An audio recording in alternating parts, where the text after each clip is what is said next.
জয় শ্রীকৃষ্ণ। বন্ধুরা, আজকে আমরা নন্দ মহারাজ আর মা যশোদার পূর্বজন্ম সম্পর্কে জানব। নন্দ মহারাজ ছিলেন বসুগণের মধ্যে শ্রেষ্ঠ। ওনার সহধর্মিনীর নাম দরা। তিনি ছিলেন মহাতপস্বিনী।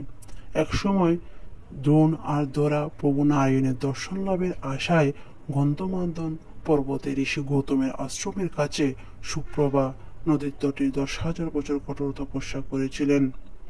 তাদের তপস্যায় সন্তুষ্ট হয়ে ভগবান দর্শন দেন এবং বর চাইতে বললে দরা শ্রীহরিকে পুত্ররূপে প্রার্থনা করেন। ভগবান বললেন, আগামী 2 জন্ম পর আপনি আমাকে পুত্ররূপে লাভ করবেন, কারণ আমি মা কৈকেয়ীকে কথা দিয়ে ফেলেছি। এ কথা শোনার পর দরা দেবী যুগ বলে প্রাণ ত্যাগ করতে প্রস্তুত হন। ভগবানের প্রতি অপার ভক্তি দেখে প্রভু নারায়ণ বললেন, ঠিক আছে মাতা, পরের জন্মে আপনি আমাকে 14 বছরের জন্য পুত্র রূপে লাভ করবেন।